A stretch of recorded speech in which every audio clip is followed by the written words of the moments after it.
Alors, bonjour à toutes et à tous et bienvenue dans cette vidéo. Aujourd'hui, je vais vous faire la revue du jeu Bureau of Investigation, Enquête à Arkham et autres contrées. Voilà, tout un programme.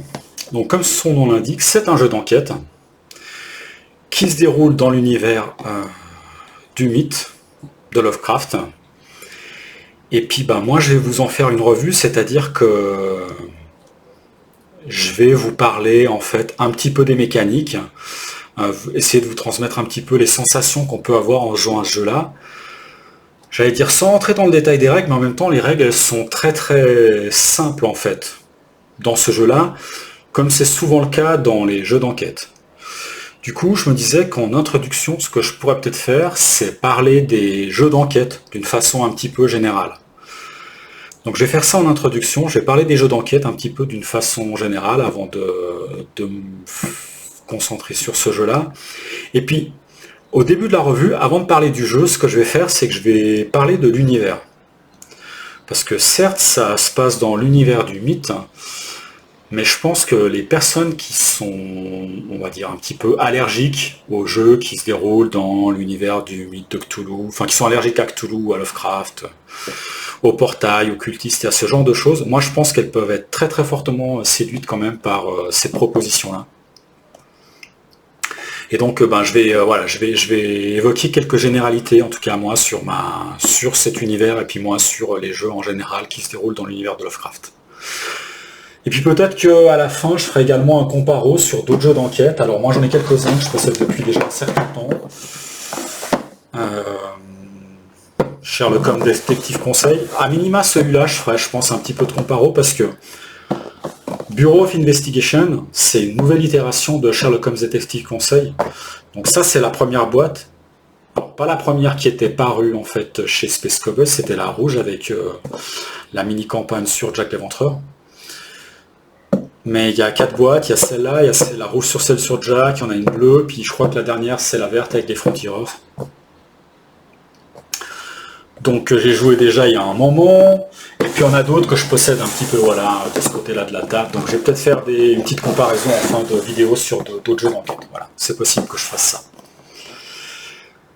Du coup, les jeux d'enquête, si jamais vous n'êtes pas familier avec ce style-là, moi je pense que c'est un peu une catégorie de jeux à part entière, c'est pour ça que je fais un peu cette introduction. C'est, en tout cas, les jeux auxquels j'ai joué, d'accord, ceux-là et puis j'en ai joué à d'autres, c'est souvent des jeux qui ont des mécaniques qui sont assez simples et des formes d'interaction qui sont assez simples. C'est-à-dire que la majeure partie du temps dans des jeux d'enquête, qu'est-ce qu'on fait? C'est lire, en fait. Ou alors observer des images. Donc c'est lire ou observer des choses. On lit du texte, et les textes, c'est souvent des pistes. Parfois, c'est des paragraphes qui sont dans un livret d'enquête, comme c'est le cas pour celui-là, ou pour celui-là. Parfois, c'est un deck de cartes, en fait, avec du texte à lire, comme c'est le cas ici. Parfois, c'est des cartes, en fait, un petit peu, où il y a du texte à lire. Parfois, il peut y avoir des images à observer dans un Chronicle of Crime. Parfois, on peut avoir d'autres éléments, en fait, pour nous aider à enquêter, comme un plan ici, comme dans Minuit meurtre en mer. Ça peut être un plan d'un véhicule, d'un bateau, ou bien d'une ville ici, ou d'autres choses comme ça. Mais très très souvent, l'interaction qu'on a avec ces jeux-là, c'est avec du texte à lire. Donc faut aimer lire en fait. Et puis on lit des pistes, et puis chaque fois que vous lisez une piste, en fait, vous allez découvrir de nouvelles pistes, donc de nouveaux paragraphes à lire, de nouvelles cartes à piocher, ce genre de choses. Donc faut aimer lire, et en termes d'interaction, c'est assez simple. Et puis là où dans d'autres jeux, on manipule des tokens, on lance des dés ou des choses, ici, votre outil de... J'allais dire votre outil de travail, mais ce que vous allez manipuler essentiellement pour jouer, c'est les éléments du jeu, mais c'est aussi, on va dire, de quoi écrire, de quoi prendre des notes en fait. C'est un cahier et puis un stylo ou un crayon. Donc faut aimer lire et faut aimer prendre des notes pour jouer à ces jeux-là. Moi je pense que c'est des jeux qui peuvent plaire à des gens qui sont à la base attirés par des jeux qui sont des jeux immersifs, des jeux narratifs. c'est très à la mode dernièrement, et ça s'adresse, je pense, en tout cas celui-là pour moi il s'adresse soit à des... Idéalement c'est bien d'y jouer en couple, enfin 2 joueurs je pense que c'est pas mal. De 1 à 3 je pense que c'est bien avec un sweet spot à 2 parce qu'on peut échanger, c'est plus sympa, mais il peut très très bien s'adresser à des joueurs solo ce jeu-là. Et puis je pense que les joueurs solos sont souvent attirés par des jeux d'enquête, enfin par des jeux immersifs ou des jeux narratifs. Parfois, au lieu d'investir dans un gros jeu comme, je sais pas, un gros Solomon Kane par exemple, où il y a de la narration, ou des jeux comme ça, moi je pense que ça c'est une très très bonne alternative, même si effectivement vous avez une feuille de papier, un crayon pour jouer, et pas des figurines, un plateau, des dés, des tokens, plein de cartes, etc. Bon, ok, il y a moins enfin, il y a moins de formes d'interaction matérielle, mais par contre, vous êtes vraiment plongé dans le jeu, c'est vraiment très très immersif. Et moi, je pense que c'est très accessible en termes de règles, en termes de prix, donc c'est vraiment une très très bonne alternative, en fait, si vous ne connaissez pas ce style de jeu-là. Voilà. Donc ça, c'était une petite introduction sur les jeux d'enquête. Maintenant, pour parler un petit peu de ce jeu-là, et donc parler de... Surtout, en fait, pour prendre un petit peu de hauteur, j'aimerais prendre un petit peu de hauteur sur l'univers, en fait. Donc ça se passe dans l'univers du mythe, et peut-être certains d'entre vous sont pas... Je vais sortir le contenu pendant que je parle. Sont pas familiers, en fait, enfin, sont pas familiers, n'aiment pas forcément ce genre de jeu. Parce que pour eux, jouer un jeu dans l'univers de Lovecraft, je l'ai caricaturé parce qu'il y a souvent le côté FFG qui ressort, c'est souvent peut-être, on va dire, combattre des cultistes, les empêcher que des monstres sortent des portails, empêcher que des cultistes accomplissent un rituel pour invoquer un grand ancien, ce genre de choses. L'univers, en fait, qu'on a d'horreur du mythe chez FFG, c'est une interprétation, en fait, du mythe. C'est une interprétation qui est une interprétation très pulp. Il y a un côté un petit peu aventure, à la Indiana Jones en fait. C'est une interprétation qui est très très pulp, qui est assez éloignée en fait, même quelque part, des écrits de Lovecraft. Et c'est très très bien, c'est pas un souci. Mais pour moi en fait, l'univers, enfin du mythe, c'est devenu un genre à part entière. Comme l'heroic fantasy est un genre à part entière, ça, moi je cherche pas à catégoriser les choses, attention, là ce que je vous donne, c'est une perception qui est personnelle. Donc pour moi, c'est un genre à part entière, comme la SF est un genre à part entière, comme, je sais pas, le genre d'espionnage est un genre à part entière, comme, voilà, il y a plein de genres, en fait, et donc c'est devenu un genre à part entière, et de la même façon que dans la fantasy, il y a de la high fantasy à la Dragonlance, il y a de la low fantasy, avec très peu de magie, il y a de la dark fantasy, voilà, il y a de la fantasy où le côté politique il est plus présent que le côté aventure, enfin bref, il y a... Pareil, dans l'univers de Lovecraft, il y a des jeux, il y a plein d'interprétations différentes. L'interprétation du jeu de rôle, c'en est une, qui est moins pulp que celle de FFG, mais qui n'est pas forcément très proche non plus de celle des écrits de Lovecraft, ou même des personnes qui ont étendu son univers, comme Derleth, ou bien d'autres écrits plus contemporains. Il y a parfois des interprétations qui sont très cartoon, parfois il y a des interprétations qui sont des mélanges de genres, comme dans Machina Arcana, où on a un petit peu de Lovecraft, un petit peu de steampunk. Voilà, donc pour moi, quand j'entends parfois des personnes dire qu'il y a trop de jeux dans l'univers de Lovecraft qui sort, bon déjà je pense que c'est une erreur, parce que quand on regarde la quantité de jeux, finalement en proportion c'est pas tant que ça, mais c'est vrai que souvent c'est des jeux qui ont du succès en tout cas, et qui... Pour moi, c'est souvent des bons jeux, en dehors du fait que j'aime l'univers, c'est vrai que c'est souvent des bons jeux qui sont mis en avant, donc ça peut donner cette fausse impression. Mais il faut bien faire attention au fait que parfois, vous pouvez avoir des interprétations qui peuvent vous plaire plus que d'autres, même si jamais vous n'aimez pas forcément beaucoup l'univers de Lovecraft, l'univers du mythe, comme c'est mon cas, parce que moi, bien sûr, j'apprécie beaucoup. Et bien ici, on a une interprétation qui est encore un petit peu différente. Alors, qui est peut-être un peu plus fidèle au livre, mais pas complètement. Pardon, je bois juste un petit peu d'eau parce que j'ai avalé une poussière. C'est-à-dire qu'en termes d'ambiance, on n'a pas des larves stellaires, on n'a pas des... on n'a pas des migots, mais on n'a pas des shoggoths, on n'a pas des grosses créatures comme ça, en fait. à combattre. On n'a pas plein de portails à fermer, et on ne se retrouve pas face à un grand ancien comme dans Toulouse Médaille non plus. C'est quelque chose de beaucoup plus proche des livres, donc où on est beaucoup plus fragile, c'est beaucoup plus mystérieux dans le sens où ça peut l'être comme dans un épisode de la 4e dimension, ou bien de X-Files en fait. En même temps, est-ce qu'on peut dire que c'est le jeu qui se rapproche le plus des bouquins ou qui est très très proche des bouquins? Pas forcément pour moi en fait. Pour moi c'est vraiment une autre interprétation dans le sens où déjà quand on regarde la rédaction en fait, la narration, on a quelque chose de beaucoup plus contemporain en fait. Et tant mieux d'ailleurs, je trouve que c'est une bonne chose parce que quand on lit du Lovecraft, on sent que c'est quand même daté quoi. Donc on n'utilise pas forcément les mêmes adjectifs indicibles, les trucs non euclidiens, les machins, ou bien les formules, les tournures de phrases comme on a dans Lovecraft. On a quelque chose de plus contemporain. Donc déjà ça me donne l'impression que c'est une autre interprétation, même si en termes d'ambiance on est plus proche. Et puis après on est plus proche certes, mais on a des choses qui parfois sont quand même un petit peu... qu'on retrouve pas forcément dans qui sont plus descriptives, on va dire, qu'on retrouve pas non plus très souvent dans les univers de Lovecraft. Genre moi, il y a une enquête qui m'a plus fait penser à du Hellraiser que à du Lovecraft. Bon, après tout ça, je vous ai cité la 4e dimension, je vous ai cité en fait X, je vous cite Hellraiser, tout ça à la base.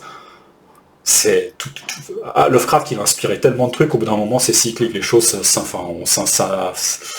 il y a des boucles en fait en termes d'inspiration qui existent. Donc à la base, ok, c'est inspiré de Lovecraft quoi.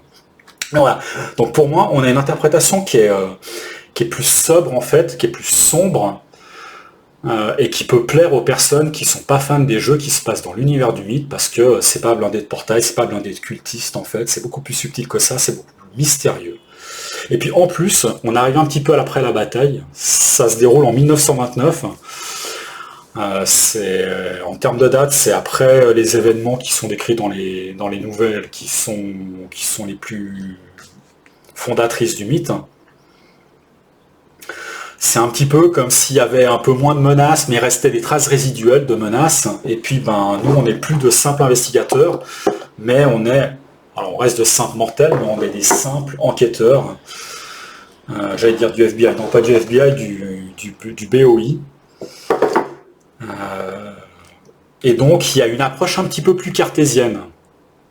Il y a ce côté détective qui est un petit peu plus cartésien, mais tout ça c'est enveloppé en fait dans l'univers très mystérieux en fait, et un peu sombre et dangereux et menaçant du mythe. Voilà, donc ça c'était pour décrire un petit peu et faire un aparté, prendre un petit peu de hauteur sur l'univers de jeu là qui, moi je pense que non seulement aux personnes qui aiment les jeux qui se déroulent dans l'univers du mythe, mais à ceux qui sont un petit peu allergiques à ça, je pense que ça peut quand même vous plaire en fait. Alors, maintenant si j'en viens au jeu lui-même. Alors mécaniquement, je vous ai dit que c'était assez simple. Je vais être assez générique en fait, peut-être même en prenant comme référence ce jeu-là. Mais vous allez voir qu'il y a quand même quelques subtilités. Donc on a un livre de règles qui est très très basique. On a parfois des éléments comme ici. On va jouer dans des enquêtes, mais quand vous voulez jouer à ce jeu-là, ce que vous allez faire, c'est que vous allez prendre en fait un livret d'enquête, un livret de scénario. Donc le premier c'est le visage, d'accord. Et puis dans ce jeu-là, on a 5 enquêtes. Alors ça c'est une particularité. Dans les Sherlock Holmes, ici on en a 10. Pareil, dans l'éventreur, il y en a 10. 4 sur l'éventreur, 6 génériques. Ici, on n'en a que 5, j'ai envie de dire, mais je pense qu'il y a certaines enquêtes qui sont de la même durée que celles de Sherlock Holmes, qui peuvent durer 1h30, un truc comme ça. Et on a d'autres qui, en tout cas, bon, peut-être qu'après nous, on discute beaucoup, on aime bien se plonger dans le jeu, qui nous ont pris pas mal de temps. Donc ça peut être très très long. Moi je pense qu'il y a vraiment de quoi se faire vraiment plaisir pendant plusieurs heures. 5 enquêtes, c'est vraiment pas genre 5 petites heures de jeu, bien au contraire, qui sont vite expédiées. Et puis en plus, on a peut-être moins d'enquêtes, mais ce qui est bien, c'est que chaque enquête a un caractère qui est très très fort en fait. Déjà en termes d'ambiance, en termes d'enquête, elles sont vraiment très très différentes. Et en plus, en termes de règles, on a du renouvellement. Donc c'est vraiment ces enquêtes, je trouve qu'elles sont vraiment très originales et très très rafraîchissantes. Donc on en a 5. Quand vous voulez jouer à une enquête, ben, vous allez chaque fois avoir, donc ça c'est comme dans Sherlock Holmes Détective Conseil, au tout début, un texte qui vous décrit en fait un petit peu le contexte en fait de votre enquête et qui va vous donner déjà des pistes. Alors, pour pas spoiler, si jamais je vais prendre des exemples génériques qu'on peut trouver chez Sherlock Holmes, mais dites-vous que c'est pareil ici, d'accord? Même sur des enquêtes qui utilisent des règles différentes. Vous allez avoir dans le paragraphe d'introduction, déjà on va vous dire qu'est-ce qu'il faut en fait utiliser comme matériel pour jouer à l'enquête. La plupart du temps c'est un bouquin, du papier et un crayon. Parfois il y a d'autres éléments. Alors ça peut être une feuille de journal dans laquelle on peut trouver des indices, en fait, des choses intéressantes. C'est le cas pour les 2 premières enquêtes. Ça peut être un plan. Il y a le plan de Arkham et le plan de Boston. Donc dans la première enquête, c'est Arkham, dans la deuxième, c'est Boston. Je vais le laisser comme ça. Et puis, ça peut être un annuaire, en fait, alors qui s'utilise conjointement avec le plan, en fait, pour trouver, en fait, des endroits. Donc, on vous donne le contexte, on vous dit quel matériel utiliser, et puis, ce qui est intéressant, enfin, ce qui est important surtout, je veux dire, dans le contexte, on va vous donner les premières pistes, en fait, qui vont vous aider à démarrer l'enquête.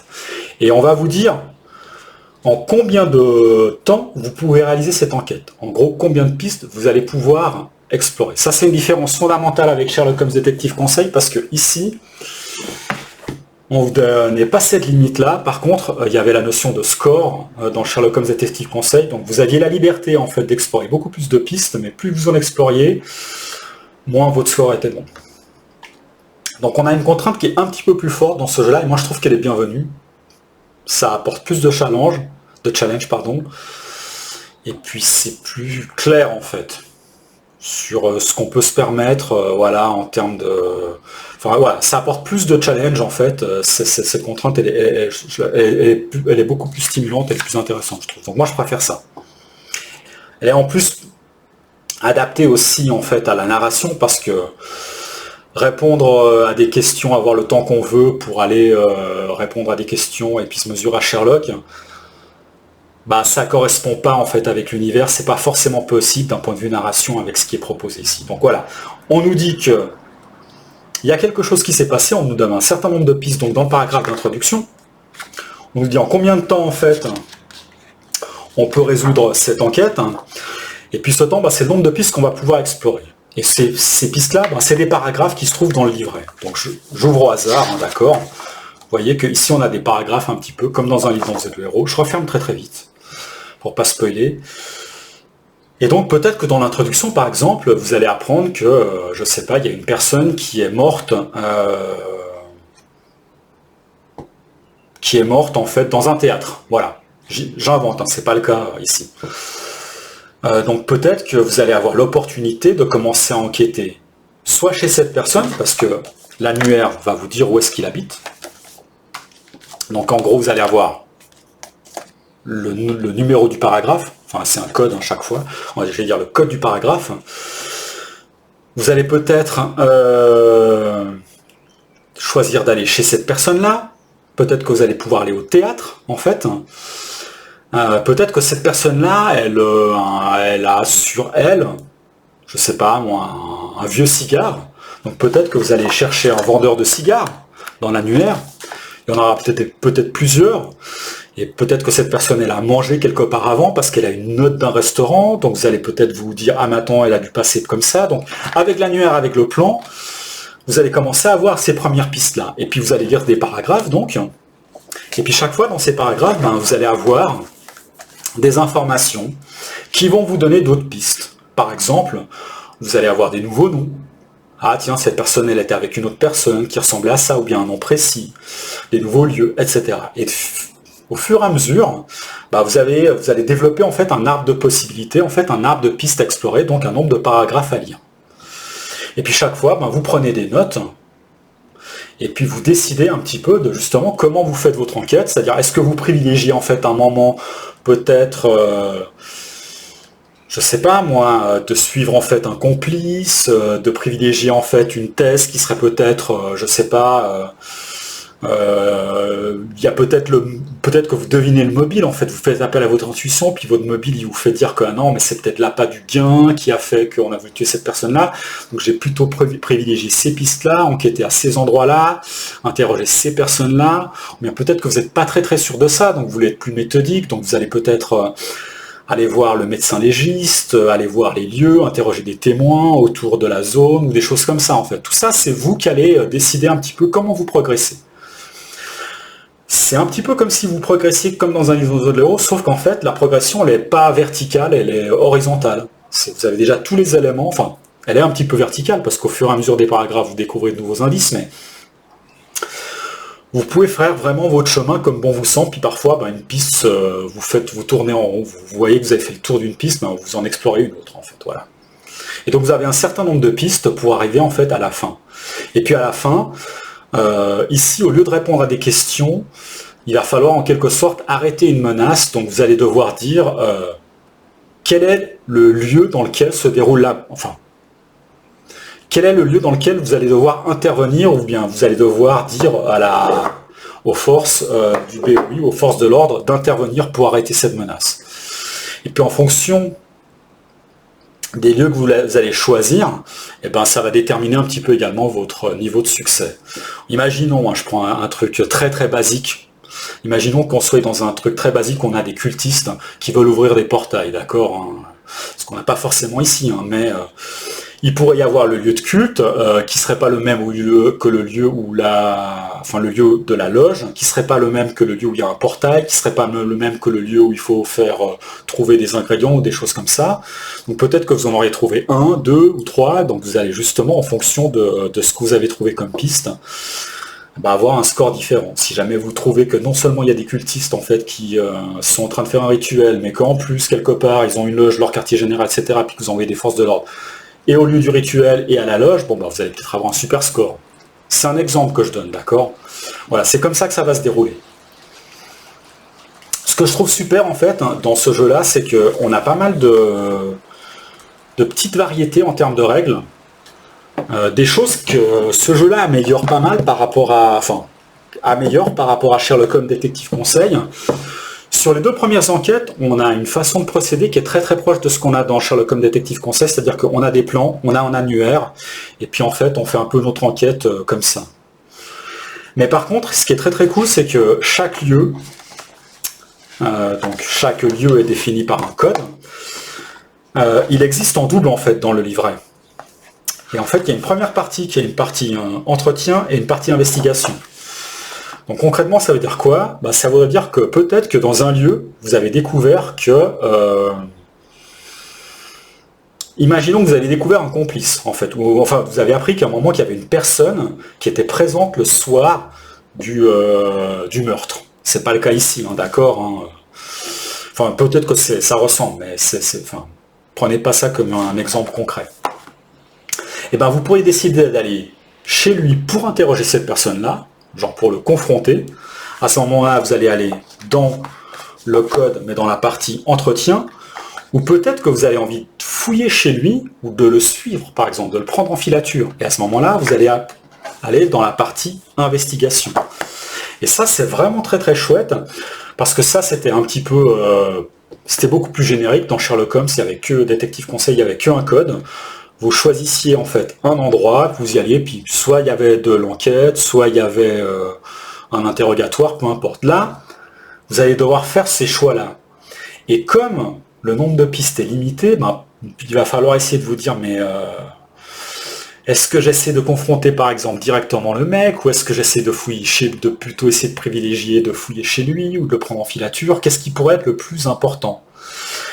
En fonction de votre progression dans l'enquête, peut-être qu'au début, vous allez être plus dans la recherche d'indices, Et puis après, dans l'action peut-être. Peut-être qu'au début, vous allez peut-être plus interroger les gens, puis après, peut-être plus être dans l'investigation. Et ça, ce choix-là, entre l'investigation et l'enquête, il apporte vraiment quelque chose de... Enfin, ça nous met encore plus dans la peau d'un détective, je trouve, que Sherlock Holmes Détective Conseil. Donc ça, c'est vraiment une amélioration qui est extrêmement bienvenue, je trouve, et qui est présente sur les deux scénarios, les deux premiers scénarios qui se déroulent justement comme Sherlock Holmes Détective Conseil. Donc, voilà, ça c'est une des caractéristiques à relever de ce jeu-là, c'est que par rapport à Sherlock Holmes Détective Conseil, il y a des variations qui améliorent vraiment le jeu. Donc, c'est le cas sur les deux premiers scénarios où on a chaque fois le journal, le plan,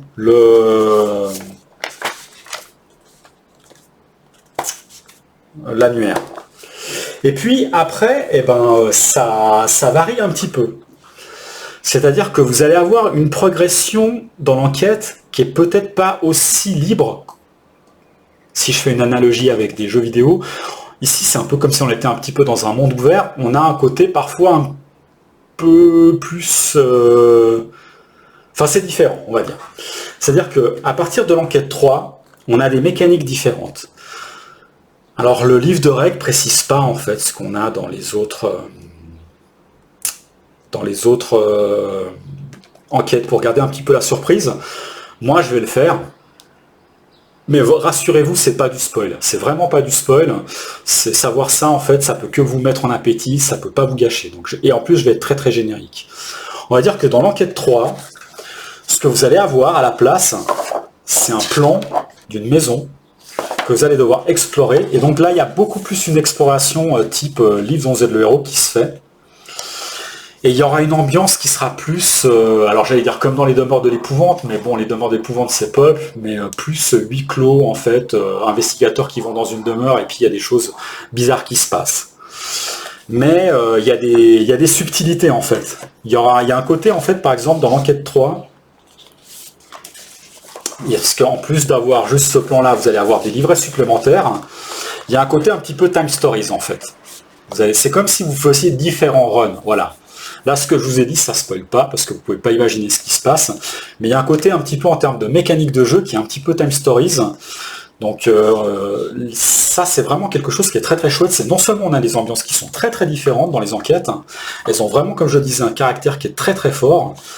Mais en plus, en termes de règles, il y a vraiment du renouvellement. C'est très très surprenant. On n'est pas dans de l'enquête classique comme dans du détective conseil. On a quelque chose, par exemple ici, qui est plus angoissant, c'est un huis clos avec une demeure qu'on explore, donc on n'est pas tellement à la recherche d'indices comme on le fait ici, en fait, c'est plutôt essayer de comprendre en fait le fonctionnement de cette maison. Ici, dans l'enquête 4, c'est encore différent, alors là je ne vais pas sortir le matériel. Ici, au lieu de vous donner le nombre de pistes que vous pouvez explorer, on va carrément vous donner accès à toutes les pistes d'entrée. En gros, on vous donne un dossier, c'est comme si vous alliez, comme dans les films, parfois il y a une enquête qui s'est déroulée il y a très très longtemps, puis un détective qui reprend en fait l'enquête en cours, il va aux archives en fait, ou il va je sais pas, dans la celle où il y a toutes les pièces à conviction, etc. Puis il demande le dossier, puis on lui donne le dossier, puis il a tous les... C'est comme s'il avait tous les témoignages, toutes les photos, toutes les dépositions, etc. etc. tout ce qui est médico-légal. Et puis il refaisait l'enquête en fait, parce qu'il a une nouvelle perception, il a une nouvelle prise de lecture. Et ben c'est un petit peu ça en fait, ce qui se passe ici, c'est que vous avez un dossier avec toutes les pistes en fait, et ce qui est pas mal, c'est que vous avez pas mal de... Alors j'ai pas spoilé, mais il y a beaucoup de documents différents, c'est vraiment très très cool. Et puis une fois que vous avez tout consulté, vous avez pris toutes vos notes, là vous allez en fait à la fin directement répondre en fait, dire où est-ce que vous intervenez. Enfin là c'est pas dire vous intervenez, c'est vous allez dire ok c'est bon, je vais pas spoiler en fait. Vous allez dire c'est ça, c'est lui, c'est ça. Enfin vous allez agir, vous allez donner votre réponse. En gros. Et puis dans le dernier, c'est encore un petit peu différent en fait. Parce que ici, il y a toujours des paragraphes dans un bouquin, sauf que l'exploration, elle est faite... il y a un côté très très exploration, on va dire, que vous allez vous retrouver quelque part, en fait. Imaginez qu'à un moment, Je sais pas si vous connaissez le jeu The Forest en fait, ou un truc comme ça. C'est imaginer un moment, ben, votre aventure commence dans un lieu que vous connaissez pas, un lieu sauvage, et puis ben, il va falloir trouver votre chemin. Voilà, je vais pas spoiler. Il va falloir trouver votre chemin. En gros, il va falloir progresser dans votre enquête, dans votre chemin. On va dire qu'on a une exploration qui est entre ce qu'on avait peut-être en termes d'enquête, en termes de progression d'enquête, peut-être ce qu'on avait dans le huis clos, parce qu'on a quand même quelque chose qui est plus fermé que ici, parce qu'on trace son chemin de façon un petit peu linéaire, même si jamais on est un petit peu libre. Et puis quelque chose qu'on a eu dans les premiers scénarios. Voilà, donc c'est ça qui est intéressant, c'est que chaque enquête se renouvelle en fait en termes d'ambiance, en termes de mécanique. Et puis moi, ben, je disais que je trouve que le sweet spot pour jouer à ce jeu-là, alors pour moi c'est 2 joueurs, parce que moi mes meilleures parties de Sherlock Holmes Détective Conseil, c'est quand je les avais jouées avec ma copine de l'époque en fait. Jouer avec ça au coin du feu, c'est pas mal en fait, je trouve. Enfin au coin du feu ou sur le canapé. En plus, c'était pas une personne qui était très très joueuse, elle avait adoré ça en fait. Donc je pense que c'est vraiment des jeux qui sont très très accessibles. Je pense que 2 joueurs, c'est vraiment un très très bon sweet spot pour jouer à ces jeux, à ces jeux-là, parce que s'il y en a un qui lit, ben, l'autre prend des notes, et puis il n'y en a pas un qui est un petit peu laissé sur le côté juste à écouter en fait. Et puis on se marche pas trop dessus, parce qu'en fait en même temps, comme il y a une seule piste à explorer, enfin, c'est séquentiel la façon dont on explore les pistes, pas chacun en fait peut prendre une piste. C'est bien de ne pas être trop nombreux parce que sinon il y a un petit peu des gens autour de la table qui font que écouter, qui peuvent être sortis du jeu. À 3, ça fonctionne bien. Je pense que certaines enquêtes fonctionnent mieux à 3 que à 2 ou 1 même. Typiquement la 4e. Celle qui fonctionne le mieux en solo, c'est peut-être la 3e, et pour autant, moi je l'ai joué à 3 en fait, la 3e, ça a été l'éclate, franchement, ça fonctionne très très bien aussi. Donc certaines enquêtes comme la 3e peut-être marchent bien en solo, mais de 1 à 3 c'est très très bien. Certaines enquêtes fonctionnent, je pense, très très bien à 2, 1 ou 3, mais où 2 c'est l'idéal, comme la première et la 2e, peut-être la dernière aussi. Et puis la 4e, c'est peut-être celle où on peut jouer jusqu'à 4 en fait, parce que là, on se répartit, là on peut vraiment agir en parallèle en fait. On peut vraiment découvrir les pistes en parallèle. Mais voilà, le sweet spot, je pense que c'est 2, et ça se joue bien de 1 à 3, je dirais, ce jeu-là. Voilà, c'est assez basique dans les règles. Moi, je trouve que c'est vraiment un jeu qui est super, c'est vraiment une super itération de Sherlock Holmes Détective Conseil, meilleure j'ai envie de dire, mais elle n'est pas sans défaut. Moi je pense qu'il y a beaucoup de revues qui sont très très positives sur ce jeu-là, j'en suis persuadé. Je ne suis pas allé les voir d'ailleurs. Je regarde jamais de vidéos de revue avant d'en faire une moi-même, ou de vidéos de déballage avant d'en faire un moi-même, ce genre de choses, histoire de garder la fraîcheur. Mais enfin, de ce que j'ai vu dans des forums un petit peu, et puis de mon impression comme ça, alors peut-être qu'elle est fausse, mais je crois que c'est un jeu qui a séduit. Il est sorti déjà depuis un petit moment. Moi je l'ai acheté en même temps que les Mâcheurs du Lion, je me rappelle. Donc ça doit faire quelque chose comme 2 ou 3 mois. Et je pense que c'est un jeu qui a dû recevoir de bonnes critiques, je pense. Comme ça, le sentiment que j'ai, alors après cette vidéo, j'irai voir peut-être plus en détail des revues pour voir si jamais c'est le cas ou pas, mais j'ai l'impression qu'il s'est bien vendu, qu'il a eu de bonnes revues, et je pense que c'est mérité. Je pense que c'est vraiment un très très bon choix pour les personnes qui cherchent des jeux qui sont des jeux très accessibles, immersifs et pas forcément très chers. Mais il n'est pas sans défaut. Parfois, dans la résolution de l'enquête, il pourrait y avoir peut-être des éléments de frustration.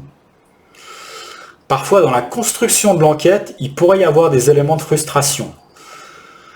Je pense que la première enquête, c'est la plus basique, la plus simple. Elle est bien. Voilà, c'est vraiment un bon étalon qui fait penser à Sherlock Holmes Détective Conseil, mais on est dans Arkham avec... moi je trouve qu'avec un univers qui est encore plus fort en fait. Après, il peut y avoir des choses qui plaisent ou qui plaisent moins. L'enquête 4, ça peut dérouter des personnes en fait qui se sentent un petit peu submergées, peut-être. L'enquête 3, franchement, l'enquête 3, elle est super jusqu'aux 3/4. Et puis après, on va dire que pour deviner comment progresser, alors je vais pas spoiler, attention, hein, mais moi je trouve que en termes de mécanique de jeu, en termes de règles, c'est ultra mal foutu. C'est même un gros point noir. Alors heureusement on s'était éclaté en fait pendant 2 ou 3 heures avant de... Et pourtant on avait compris en fait, hein. On avait vraiment compris, c'est ça le pire en fait, c'est quand vous comprenez et que vous faites pas le bon truc. Parce que en fait il faut non seulement comprendre l'enquête, mais il faut comprendre une règle, quoi, qui n'est pas explicitée. Là je suis vraiment très générique. Donc moi je trouve qu'il est pas sans défaut, et comme il n'y a que 5 enquêtes et que la partie enquête c'est peut-être la plus intéressante, mais la chute finale c'est intéressant aussi, hein, d'accord. Et puis ce qui nous permet en fait de faire le lien entre les deux, c'est intéressant aussi, parce que sinon enfin voilà quoi, il faut arriver à la conclusion, enfin bref, je vais pas spoiler, mais il est pas sans défaut en fait. Il est pas sans défaut. Moi je trouve qu'il y a certaines choses qui auraient pu être spécifiées différemment. Là on a voulu avoir un livre de règles qui était générique, surtout qui va bien pour les 2 premières enquêtes, et après bon, bref. Mais c'est quand même un très bon jeu. C'est quand même un très bon jeu que moi je recommande complètement.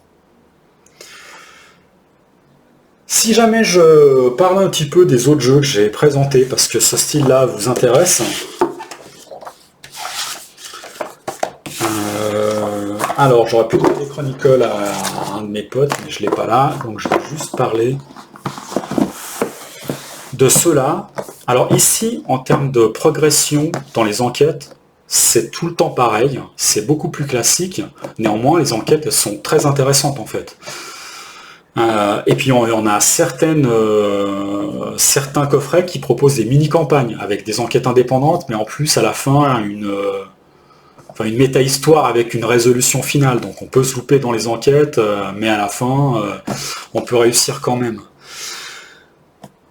Ici, il y a des trucs intéressants, parce que c'est nouveau en termes de mécanique, en termes d'exploration, mais il y en avait déjà en fait, dans Sherlock Holmes Détective Conseil. Si vous prenez la boîte... Alors attendez, est-ce que c'est la boîte des francs-tireurs ou est-ce que c'est celle d'avant? Vous aviez déjà en fait des plans avec des lieux, c'est peut-être un hôtel, je sais plus, à explorer, c'est pas un manoir, il y a c'est beaucoup plus grand, etc. C'est pas du tout la même ambiance. Ok, ça s'exporte pas de la même façon, parce qu'ici il y a le côté un peu run, time stories, je sais pas comment dire.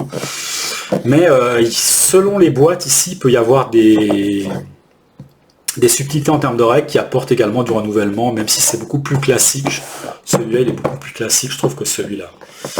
Moi, je pense qu'il y a pas mal de personnes qui vont vous dire, si tu préfères l'univers de Sherlock Holmes, prends ça. Si tu préfères l'univers de Lovecraft, prends celui-là. Moi, je vous dis directement, prenez ça, en fait. Pour moi, il y a moins de scénarios, c'est très bien, et ils sont mieux. De ceux que je connais, c'est plus concentré, c'est plus varié en fait, c'est plus riche et c'est plus varié. Voilà, vous allez avoir ce sentiment de découverte qui sera vraiment, si c'est le côté joueur qui vous plaît en fait, qui sera vraiment appréciable. Ensuite, il y a, toujours chez les Space Cowboys, il y a ce jeu-là que j'ai acheté il y a très longtemps. J'y ai pas joué depuis très longtemps. C'est comme, alors je pourrais dire que c'est comme un Sherlock Holmes Détective Conseil, mais en mode compétitif. Alors, comme toujours chez Space Cowboy, l'édition est super. Franchement, l'édition est vraiment de qualité pour celui-là. Ça, c'est quelque chose que j'ai pas dit. C'était déjà dans le cas dans les autres. Et puis ça, c'est pas un jeu qui a été développé par la boîte, c'est un jeu qui a été... Enfin, la boîte, à la base, c'est une production espagnole, et puis les Space Cowboys, ils l'ont réédité en français, avec tout un travail d'édition, etc. C'est un jeu qui a très beau matériel, qui je pense, a dû... pareil, il y a des livrets ici, sauf qu'en plus, il y a des enveloppes, en fait, avec pour chaque enquête, face cachée, le lieu, et puis de l'autre côté, du texte, avec les indices que vous pouvez récolter. Ce jeu-là, il est compétitif. Pour un jeu d'enquête, être compétitif, c'est pas forcément évident, Parce que comme je l'ai dit, dans les jeux d'enquête, la plupart du temps, ce que vous faites, c'est lire. Donc ça veut dire qu'en gros, vous allez lire un petit peu chacun de votre côté. Donc vous jouez en fait contre les autres, mais en même temps, il y a très très peu d'intérêt. Enfin, il y a deux phases dans ce jeu-là. Il y a une phase dans laquelle vous allez choisir où est-ce que vous voulez enquêter. Et là, vous allez avoir l'occasion de mettre des bâtons dans les roues aux autres joueurs. Donc il faut les prendre un petit peu de vitesse, il faut les empêcher en fait, faut amener de la difficulté pour qu'ils enquêtent sur certains lieux, parce que vous avez envie de résoudre le mystère avant eux. Et puis après, il y a la phase en fait où vous lisez, en fait, où vous enquêtez, vous prenez des notes, etc. Et là, c'est la phase qui est la plus longue en fait. Parce que là, il faut lire en fait. C'est la phase qui prend le plus de temps. Et là, vous êtes chacun de votre côté en fait. Donc il n'y a pas beaucoup d'interaction. Et peut-être que ça, c'est quelque chose qui n'a pas plu à des gens. C'est aussi un jeu dans lequel, pour que la première phase elle soit intéressante, il faut être assez nombreux. Moi, j'avais joué à 3. On se gênait pratiquement pas. Je l'avais joué avec un autre groupe à 4, c'était déjà mieux, et même là je me disais qu'à 5, la première phase elle serait plus intéressante. Le problème c'est que si la phase est plus intéressante à 5, la phase où on enquête, 5 c'est beaucoup quoi. Donc peut-être que 4 c'est le sweet spot, mais à nouveau il y avait cet équilibrage qui était un petit peu en nombre de joueurs qui était difficile à trouver, et peut-être que les jeux d'enquête c'est quelque chose qui s'adresse plus aux personnes qui veulent jouer en petits groupes. Je pense qu'à cause de tous ces facteurs-là, c'est un jeu qui n'a pas vraiment trouvé son public, et du coup, c'est dommage parce que c'est un très bon jeu, mais c'est pas forcément un jeu qui est facile à sortir, mais c'est un très bon jeu. Et comme il n'a pas trouvé son public et que c'est une édition de qualité, en fait, le deuxième volume qui est sorti, je crois, en Espagne, il me semble, ou qui va sortir, ou qui est déjà sorti, il ne sera pas francisé, il ne sera pas localisé par les Space Cowboys. Ce qui est peut-être un petit peu dommage, parce que peut-être que le deuxième volume, si jamais il retravaillait en fait un petit peu les règles pour que le jeu soit jouable en compétitif, mais qui fonctionne très très bien à 2 et à 3, je pense qu'il serait peut-être plus facile, il trouverait plus facilement en fait son public, et peut-être que les gens auraient envie de racheter peut-être la première boîte aussi en fait. Bon. Je suis pas manager, je suis pas directeur de vente, ni quoi que ce soit, analyste chez Space Cowboys, mais voilà. Et puis il y a Détective. En Détective, il est beaucoup plus contemporain. Là où dans Sherlock Holmes Détective Conseil, les enquêtes, en fait, on est dans une démarche qui est très intuitive, parce que Sherlock Holmes, en fait, il fonctionne un peu à l'instinct. Il voit, genre, je sais pas, une marque sur une marque sur un manteau de quelqu'un, il fait ok, moi toi en fait à 10h30 t'es passé là parce qu'en fait t'es passé là, et après t'es remis là parce que cette marque là elle a séché, machin, elle vient de là, etc. quoi. Enfin, il déduit des choses comme ça, en fait, il est très très intuitif, et donc il dit ok, bon, ça veut dire qu'en fait toi t'es une personne comme ça quoi. Voilà, juste avec une marque en fait il déduit ce que la personne a fait et son comportement quoi. J'exagère à peine.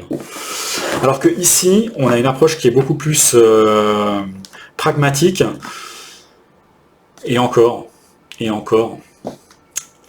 où on va essayer de trouver des preuves qui sont plus tangibles en fait pour avancer dans les pistes. Mais ce qui est génial dans celui-là, c'est qu'on a une contrainte de temps aussi, comme dans celui-là.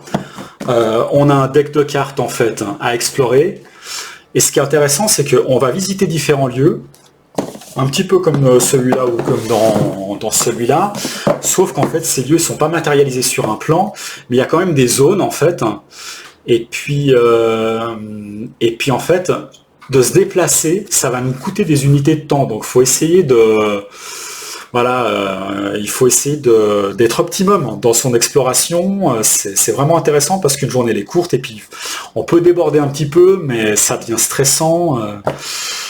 Voilà, et chaque enquête est indépendante. En fait, il y a une enquête de test là-dedans. Chaque enquête est indépendante, mais à la fin de chaque enquête, il n'y a pas une résolution forte. C'est pour ça que je dis, en fait, au tout début, quand j'ai dit il est plus pragmatique, il est un peu plus cartésien, pas complètement, parce qu'à la fin, c'est pas ok, on a trouvé la trace d'ADN, ou bien ou bien autre chose sur le lit qui nous a permis de confondre le mec et puis c'est réglé quoi en fait. Ouais, c'est sûr que c'est lui, voilà quoi. C'est pas comme ça en fait. C'est là à nouveau, il y a des conclusions qui sont un petit peu libres d'interprétation. On saura pas toujours, en fait, on nous donnera pas la solution en disant bah voilà c'est ça, c'est ça, c'est ça. Mais il y a une méta-histoire en fait à la fin, et à la fin des 6 enquêtes, parce que ça se joue en campagne en fait, vous avez un petit peu la résolution finale. Donc dans celui-là, il faut commencer à jouer avec un groupe de joueurs, et il faut jouer avec le même groupe de joueurs à toutes les enquêtes. Parce que ça se suit en fait. Ce que vous avez compris en fait à une enquête, enfin chaque enquête déboule sur une nouvelle en fait. Ça se joue vraiment en campagne, il y a vraiment une trame narrative. Et puis ici, au lieu d'avoir en fait un livre, vous avez des cartes en fait que vous allez lire. Il y a différents types de cartes. Et puis ce qui est pas mal, c'est que il y a un pseudo-site web qui est la base Antares. Alors ça fait très longtemps que j'y ai joué, celui-là. Et puis vous allez pouvoir rentrer en fait des informations qui vont débloquer d'autres informations, puis vous allez pouvoir faire du recoupement sur le site, parce que imaginons que vous trouvez des traces d'ADN à un endroit, puis vous en trouvez à d'autres endroits, le fait de rentrer des informations sur la base de Antares, ça va vous dire attention, mais cette personne-là, c'est la même que la personne qui est là, donc il y a un côté beaucoup plus CSI, on va dire, dans ce jeu qui est vraiment très appréciable. Et puis j'avais acheté en fait moi les petits badges en fait en plastique, et j'avais acheté également ça je vous conseille, c'est indispensable, c'est les photos que vous allez utiliser sur différentes enquêtes, que vous pouvez accrocher au mur. Et donc là il y a vraiment, comme dans l'enquête 4 ici, il y a vraiment le côté en fait, vous reliez les personnes les unes aux autres avec des notes, avec des machins, avec des photos. C'est super. C'est vraiment un très très très très très très bon jeu. Par contre, chaque enquête, sauf l'enquête de démo, on va dire, est très très longue. Franchement, ça prend vraiment vraiment beaucoup de temps. Enfin, moi, je me rappelle de sessions qui étaient très très longues. Ensuite, il y a quelque chose que j'ai pas dit, mais qui paraît assez logique. Donc celui-là, il est coop aussi, d'accord. Celui-là, il est coop. Comme tous les jeux d'enquête, ça c'est un peu une exception.